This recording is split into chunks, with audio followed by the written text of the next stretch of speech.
বর্তমান কিস পয়সা পয়সা পয়সা কে দেলে কিଏ ସେ କିଏ ନନ୍ଦିନୀ ପଇସା କିଏ ଦେଲେ ଇଏ ମାନେ କିଏ ସିଏ ନନ୍ଦିନୀ ଆଇ ତମର କିଏ ବାବା ନନ୍ଦିନୀ ଛୁଆ ଜୟ ଜଗନ୍ନାଥ ଜୟ ଜଗନ୍ନାଥ ଜୟ ଜଗନ୍ନାଥ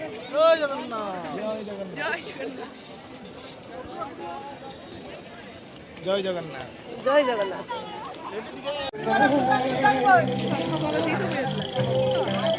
ଟାଇମ୍ ନାହିଁ କି ମୋର ହ୍ୟାଲୋ ଫ୍ରେଣ୍ଡସ୍ ନମସ୍କାର ଜୟ ଜଗନ୍ନାଥ ଆଉ ମୁଁ ଏଠି ହସିବାର କାରଣଟା ମୁଁ ମୋବାଇଲର କ୍ୟାମେରାଟା ଅନ୍ କରିକି ରଖିଲା ବେଳକୁ ମୋ ସ୍ୱାମୀଙ୍କର ରିଆକ୍ସନଟା ଟିକେ ଦେଖନ୍ତୁ ତ ଯାହା ହଉ ଏଇଠି ମାନେ ଏଇଟା ବି ମୁଁ ଯେଉଁ ଲାଷ୍ଟ ଟାଇମ୍ ଘରକୁ ଯାଇଥିଲି ସେବେର ଭିଡ଼ିଓ ବାବା ଘରେ ଭିଡ଼ିଓଟା ଆକ୍ଚୁଆଲି କରିଥିଲି ତାପରେ ଭୁଲି ତ ଯାଇଥିଲି ଆଉ ସେଇ ପୂର୍ବ ଭିଡ଼ିଓ ଭଳିଆ ସେତେବେଳେ ଘର ପାଖରେ ଥଣ୍ଡା ବହୁତ ଜୋରସେ ଥିଲା ଭୁବନେଶ୍ୱରରେ ବି ଥଣ୍ଡା ଥିଲା କିନ୍ତୁ ତାଠୁ ଅଧିକା ଘର ପାଖରେ ବହୁତ ଥଣ୍ଡା ଥିଲା ତ ଆମେ ଗୋଟେ ରାତି ଯାଇକି ଥିଲୁ ବାବାଙ୍କ ଘରେ ଆଜି ସକାଳୁ ରେଡ଼ି ହେଉଛୁ ପୁଣି ଘରକୁ ପଳେଇବୁ ମୁଁ ଗାଧେଇ ପାଧେଇକି ମୁଁ ମୋର ରେଡ଼ି ହେଉଛି ମୋତେ ଶାଢ଼ୀ ପିନ୍ଧିବାକୁ ଟାଇମ୍ ଲାଗିବ ନା ବାପା ପୁଅ ତାଙ୍କର ସେମିତି ଉଠିବେ ସେମିତି ଚାଲିବେ ବାବା ଘର ଶାଶୁ ଘର ଏଇ 10-12 କିଲୋମିଟର ଭିତରେ ତ ପୁଅ ମୋର ସକାଳୁ ଉଠିକି ତା ଆଜା ଆଈ ସହିତ ସେପଟେ ଚଗୁରାରେ ତାର ଲାଗିଛି ଯେତେବେଳେ ଦେଖିବେ ତା ଅଜାକୁ ସେ ପିଟୁଥିବ ମାନେ ଗେଲରେ ପିଟେ ମାନେ ଏଇଟା କିନ୍ତୁ ଅଭ୍ୟାସଟା ତା ଆଜା କରିଛନ୍ତି ସେ କାହାକୁ ଏମିତିଆ ପିଟେନି କିଛି କରେନି କିନ୍ତୁ ତା ଆଜା ସହିତ ଲାଗିବ ତା ଆଜାକୁ ବସିଥିଲେ ପେଲିକି ଶୁଏଇଦେବ କାନ୍ଧ ଉପରେ ବସିବ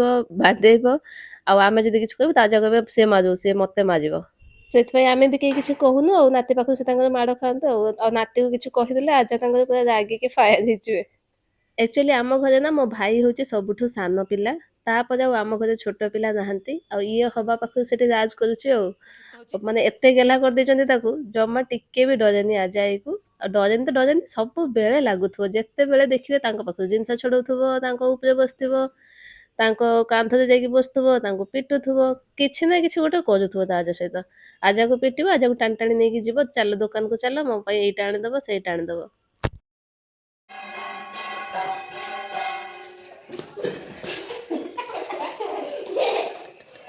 বদমাস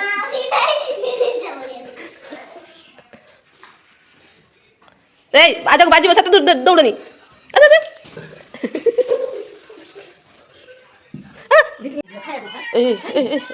সে কিস হচ্ছে বাবা কিস পয়সা পয়সা পয়সা কে দেলে কিଏ ସେ କିଏ ନନ୍ଦିନୀ ପଇସା କିଏ ଦେଲେ ଇଏ ମାନେ କିଏ ସିଏ ନନ୍ଦିନୀ ଆଇ ତମର କିଏ ବାବା ନନ୍ଦିନୀ ଛୁଆ ଆଇ ତ ନେଇଯାଅ ଆଇକୁ ସାଙ୍ଗରେ ଯାଉନ ଆଇକୁ ଆମ ଆଜକୁ ଆଇ କହି ଆସ ଆମ ତାକୁ ଯିବ ରାତି ବେଳକୁ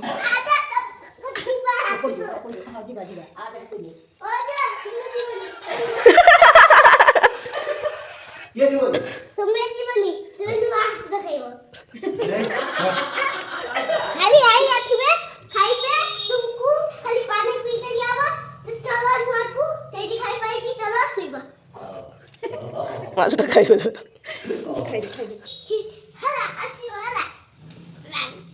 ବହୁତ ବର୍ଷ ପରେ ଏ ବର୍ଷ ଥଣ୍ଡାଟା ବହୁତ ଜୋର ପକେଇଥିଲା ଆମେ ଯେଉଁ ଘରକୁ ଯାଇଥିଲୁ ପୁରା ଭଲସେ ପ୍ୟାକିଂ ନହେଲା ପର୍ଯ୍ୟନ୍ତ ଗାଡ଼ିରେ ବସିଲା ବେଳକୁ ମାନେ ଗାଡ଼ିରେ ବସିଲେ ତ ଅବସ୍ଥା ଖରାପ ହେଇଯିବ ଆଉ ମୋର ତ ଏମିତିରେ ଥଣ୍ଡା ମୁଁ ପୁରା ଘୋଡ଼େଇ ଗାଡ଼େଇକି ପୁରା ଯେଉଁ ପ୍ୟାକିଂ ହେଇକି ଯାଆନ୍ତି କୁହନ୍ତିନି ପୁରା ସେମିତିଆ ଯାଉଥିଲି ପତଳା ଜ୍ୟାକେଟ୍ ଗୋଟେ ଭିତରେ ପିନ୍ଧୁଥିଲି ତାପରେ ସ୍ୱେଟର ମୁଣ୍ଡରେ ବି ଦୁଇଟା ବାନ୍ଧୁଥିଲି ତାପରେ ଯାଇକି ମୁଁ ଗାଡ଼ି ଆଉ ସ୍କୁଟିରେ ନା ପବନ ବାଜିବ ଆଉ ବାବା ଘରକୁ ଗଲା ମାନେ ମୋ ପୁଅର କାମ ଗୁଡ଼ାକ ତା ଆଈ କରେ ଖୁଆଇବା ପାଖରୁ ପିନ୍ଧାଇବା ପର୍ଯ୍ୟନ୍ତ ଗାଧୋଇବା ପର୍ଯ୍ୟନ୍ତ ସବୁ କହିବ ମୋ ଆଈ କରିବେ ମୁଁ ତାକୁ ପୁରା ସେଠି ଛାଡ଼ିଦିଏ ଯାଉ ତୁମ ଆଈ କରନ୍ତୁ ମୋତେ ଟିକେ ରେଷ୍ଟ ମିଳୁଛି ଚିନି କିଏ ଆଇ ଚିନି ଛୁଆ ତୁମେ ହଉଛି ଚିନି ମା ସେ ହଉଛି ଚିନି ବାବା ଆଉ ଇଏ ହଉଛି ଚିନି ଆଇ ଇଏ ହଉଛି ମାରଗୋ କାଲି ତ ଗୋଟେ ଏତିକି ଗୋଳି ପଡ଼ି ପଡ଼ି ସେଇଟାର ପଚାରୁଛି ମାମା କାଲି ତିନଥର ବସେ ତ ଆଜି ଗତେ ତ ହେଲା ମିଶିକି ଚାର ଥର ଗୀତରେ ଆନିଅ এটা পিনে দিবি না না কালি চার ଥର গইলে ଆଉ ଆଜି দুই ଥରେ ମିଶିକି ଗଲା 6 5 ଥର ଗଇଛନ୍ତି ମତେ ପିଲା ବଦମାସ କଥା ଆଜି ମୁଁ ଖାଇ ଦବ ତ फाइनाली 9:30 10ଟା ପାଖାପାଖି ଆମେ ବାହାରିଲେ ଆଉ ଆମର ଆକ୍ଚୁଆଲି ଘର କାମ ହଉଛି ନା, ସେଥିପାଇଁ ପାଣି ଦିଆ ହେଇଥିଲା ଘରେ, ପୁରା ଖୋଳା ବାହାରେ ପୁରା ପାଣି ପାଣି ହେଇଯାଇଛି। ଆଉ କୋଉଆଡେ ଜାଗା ବି ଟିକେ ନାହିଁ, ଏପଟେ ବାଲି ପଡିଛି, ମାନେ ଭାଡା ବନ୍ଧା ହେଇଛି, ଉପରେ କାମ ହଉଛି। ତ ଏଇ ଆଗଟା ଖାଲି ଟିକେ ସାମ୍ନା ଯିବା ଆସିବା ରାସ୍ତା, ସେତିକି ହିଁ ଫାଙ୍କା ଅଛି।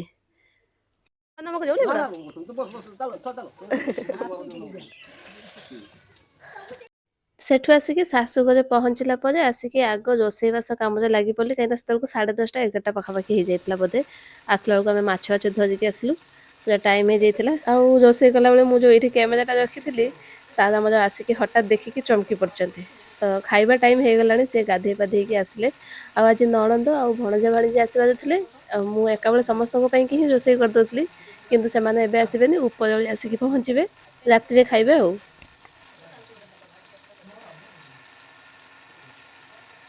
ଆଉ ଆଜି ଆମର ସଡନ୍ ପ୍ଲାନ୍ ହେଲା, ଆମେ ଯିବା ଦୀଘା ଜଗନ୍ନାଥ ମନ୍ଦିର ବୁଲିବାକୁ। ଆକ୍ଚୁଆଲି ଦୀଘାଟା ତ ଆମ ଘର ପାଖାପାଖି, ସେଇ 12-14 କିଲୋମିଟର ଏମିତିଆ ଭିତରେ ହିଁ ହବ। ତ କିନ୍ତୁ ହେଲା ପାଖରୁ ଆମେ କେବେ ଯାଇନୁ, ଯୋଉ କୁହନ୍ତିନି ନା ଷ୍ଟେସନ ପାଖ ଲୋକ ଟ୍ରେନ୍ ଫେଲ୍, ଆମର ଅବସ୍ଥାଟା ସେଇଭଳିଆ। ଆମେ ଯେତେଥର ଘରକୁ ଯାଇଛୁ ଆମର ଟାଇମ୍ ହୁଏନି ଯାଇକି ଦୀଘା ବୁଲିକି ଆସିବୁ ବୋଲିକି। ତ ଆଜି ଭଣଜା ଭାଣିଜୀ ଦିଦି ଯୋଉ ଆସିଲେ, ସଡନ୍ ପ୍ଲାନ୍ ହେଲା ଯେ ଯିବା ଦୀଘା। ତ ଦିଦି ଘରକୁ ଆମେ ଟୋଟୋ ପଠେଇ ଦେଇଥିଲୁ, ମାନେ ଆମ ଘର ପାଖରେ ଟୋଟୋ ଅଛି, ଟୋଟୋ ଯୋଉ ଯାଇଥିଲେ ଆଣିବାକୁ, ସେମାନେ ଖାଲି ଆଣିକି ବ୍ୟାଗ୍ ହେରିକା ଆମ ଘରେ ଥୋଇ ଦେଇକି ସେମିତିଆ ଟୋଟୋରେ ପଳେଇ ଆସିଲେ ଦୀଘା। ଆଉ ଘର ପାଖରୁ ଦିଦି, ଭଣଜା ଭାଣିଜୀ, ମା, ଆଉ ଜଣେ ଦିଦିମା ଘର ପାଖରେ, ତାଙ୍କୁ ବି ନେଇକି ଆସିଛୁ। ସିଏ ଆସିନାହାନ୍ତି କେବେ, ତ ଗାଡ଼ି ଆସିଥିଲା ପଳେଇ ଆସିଲେ। ତାଙ୍କ ସହିତ ଆଜି ନଣନ୍ଦେଇ ବାଲେଶ୍ୱରରୁ ଆସିଲେ, ସିଏ ଆସିକି ଆମର ସେଇ ମାନେ ସେଇ ରାସ୍ତାରେ ସେ ଓହ୍ଲେଇକି ସେ ଟୋଟୋରେ ଆସିଲେ। ତ ଟୋଟୋରେ ତ ଏତେ ଲୋକ ଜାଗା ହବନି, ତ ସେମାନେ ସମସ୍ତେ ଟୋଟୋରେ, ଆଉ ଆମେ ବାପା ମା ଛୁଆ ସ୍କୁଟିରେ।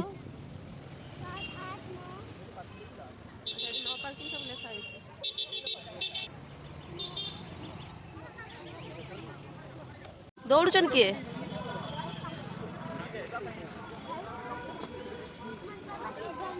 ଏଠି କିସ ହୁଏ? ଯଜ୍ଞ ହୁଏ ନା କିସ ହୁଏ ଏଠି? ନା ଏଠି କିସ ହୁଏ? ଯଜ୍ଞ ହୁଏ ନା କଣ? ଜାଗାଟା ବହୁତ ବଡ଼ କରିଛନ୍ତି, ବହୁତ ବଡ଼ ଜାଗା ହେଲା। ସବୁ ଏଣ୍ଟ୍ରି ପାଖରେ କ୍ୟାମେରା ବନ୍ଦ, ଭିତରେ ଯାଇକି ଯାହା କରୁଛ କର।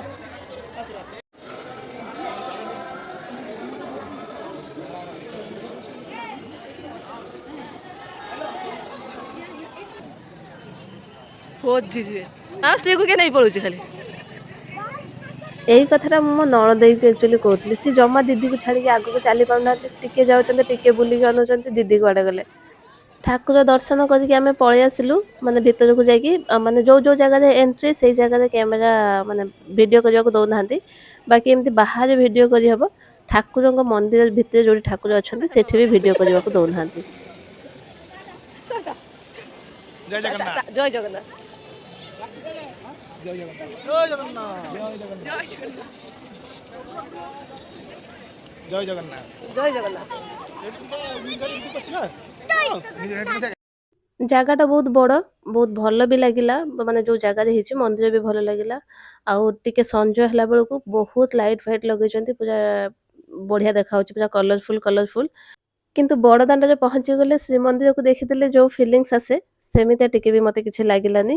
ମାନେ ଠାକୁର ତ ଯୋଉଠି ବସିଛନ୍ତି ସେଇଟା ଆମ ପାଇଁକି ମନ୍ଦିର, କିନ୍ତୁ ଭାବ ବି ଥାଏ ନା, ସେଇଆ ଆଉ। ଯାହା ବି ହଉ ଓଭରାଲି ଭଲ ଲାଗିଲା ଜାଗା ବି। ଆଉ ମାନେ ବହୁତ ଲୋକ ହଉଛନ୍ତି, ବହୁତ ଭିଡ଼ ବି ହଉଛି ସେ ଜାଗାରେ, କାହିଁକିନା ଟୁରିଷ୍ଟ ପ୍ଲେସଟା ଏମିତି ଦୀଘା। ତ ସେଠି ମନ୍ଦିରରେ ବୁଲାବୁଲି ସାରିକି ଆସିକି ଆମେ ଟିକେ ବିଚ୍କୁ ପଳେଇ ଆସିଲୁ। ଆସିଛୁ ଯେତେବେଳେ ବିଚ୍ ପାଖରେ ଟିକେ ବୁଲି ଦେଇକି ଯିବା ଆଉ। ଦୀଘା ବିଚ୍ ପାଖରେ ଆକ୍ଚୁଆଲି ଛୋଟ ଛୁଆଙ୍କର ଯୋଉ ଗାଡ଼ି, ବାଇକ୍ ଆଉ ଯୋଉ 4 ହ୍ୱିଲର ବାଲା ଗାଡ଼ି, ମାନେ ଜିପ୍ ଗାଡ଼ି ଗୁଡ଼ାକ, ସେଇ ଗାଡ଼ି ଗୁଡ଼ାକ ମିଳେ, ସେଇଥିରେ ମୋ ପୁଅ ବସେ। ତ ତାକୁ ଭାରି ଇଚ୍ଛା, ଦୀଘା ନାଁ ଶୁଣିଦେଲେ ସିଏ କହିବ ଯିବା, ସେ ଗାଡ଼ିରେ ବସିକି ଆସିବା। ତ ଆଜି ଆସିଥିଲେ ଯେତେବେଳେ ଏଗୁଡ଼ାକ ଟିକେ ବୁଲିଦେଲୁ, ବୁଲିକି ତାକୁ ଟିକେ ଗାଡ଼ିରେ ବସେଇକି ବୁଲେଇ ଦେଇକି ତାପରେ ପଳେଇ ଆସିଲୁ ଆଉ। ଏଇ ଜାଗାଟାକୁ କୁହନ୍ତି ଦୀଘାରେ ବିଶ୍ୱ ବାଂଲା, ମାନେ ଏଇ ଯୋଉ ଗ୍ଲୋଭସଟା ହେଇଛି ତାପରେ ବିଶ୍ୱ ବାଂଲା ବି ଲେଖା ହେଇଛି। ବିଶ୍ୱ ବାଂଲା କହିଲେ ଏଇ ଜାଗାଟାକୁ ହିଁ ବୁଝାଏ ଦୀଘାରେ। ଗାଡ଼ି ପ୍ରତି ତାର ଏତେ ୱିକନେସ୍, ଗାଡ଼ି ଯେ ବସି ପଡ଼ିଲେ ସିଏ କି ଖୁସି। ଆଜି କିନ୍ତୁ ସେ 4 ହ୍ୱିଲରରେ ବସିନି, ଏ ଯୋଉ ରିମୋଟ ବାଲା ବାଇକରେ ବସି, ରିମୋଟ ବାଲା ତ ନୁହଁ, ନିଜେ କଣ ବ୍ୟାଟେରୀ ବାଲା ନା କଣ, ନିଜେ ଏକ୍ସିଲେଟର ମୋଡ଼ିଲା ବେଳକୁ ଚାଲୁଛି। ତ ଯାହା ହଉ ସେଇଠି ବୁଲାବୁଲି ସାରିକି ପୁଣି ଆମେ ଚାଲିଲୁ। ସେତେବେଳେ ଟିକେ ସଞ୍ଜ ହେଇନଥିଲା, ଏବେ ପୁରା ସଞ୍ଜ ହେଇଗଲାଣି। ଦେଖନ୍ତୁ କେତେ ଲାଇଟ୍ ଲଗା ହେଇଛି ସେ ଯୋଉ ମାନେ ଆମର ଦୀଘା ମନ୍ଦିରରେ, ଚାରିଆଡ଼େ ଖାଲି ଲାଇଟ୍ ଲାଇଟ୍। ରାତି ହେଇଯାଇଥିଲା, ପୁରା ବଢ଼ିଆ ଦେଖାଯାଉଥିଲା ସେ ଜାଗାଟା। ଆମେ ଯୋଉ ବିଚ୍ କୁ ଯାଇଥିଲୁ ଫେରିଲା ବେଳେ ମାନେ ଏଇ ରାସ୍ତା ଦେଇକି ଆମକୁ ଫେରିବାକୁ ପଡ଼ିବ ତ ଆସିଲା ବେଳେ ଭିଡ଼ିଓ କରିଦେଇଥିଲି ପୁରା ରାସ୍ତା ଉପରେ ବି ଲାଇଟ୍ ହେଇଥିଲା ଦିନ ବେଳେ ତ ଲାଇଟ୍ ଲାଗିନଥିଲା ଜଣା ପଡ଼ୁନଥିଲା ଆସିଲା ବେଳକୁ ଜଣା ପଡ଼ିଲା ସେ ଯୋଉ ମନ୍ଦିର ଯେତିକି ଏରିଆ ସେତିକି ରାସ୍ତା ମାନେ ସେଇ ପୁରା ସାଇଡ୍ ରାସ୍ତା ଗୁଡ଼ାକ ବି ଲାଇଟ୍‌ରେ ଏମିତିଆ ପୁରା କଭର୍ ହେଇଛି। ତ ବାସ୍ ହେଇଗଲା ଆଉ ଏତେ ଦିନର ମାନେ ବହୁତ ଦିନ ହେଲାଣି ଭାବୁଥିଲୁ ଆସିପାରୁନଥିଲୁ ଫାଇନାଲି ଆଜି ଆସିକି ବୁଲିଗଲୁ। ତ ବାସ୍ ଆଜିର ଭିଡ଼ିଓଟା ଏତିକି ପୁଣି ଦେଖା ହବ ଗୋଟେ ନେକ୍ସଟ ଭିଡ଼ିଓରେ ସେତେ ପର୍ଯ୍ୟନ୍ତ ବାଏ ବାଏ ଟେକ୍ କେୟାର ଜୟ ଜଗନ୍ନାଥ।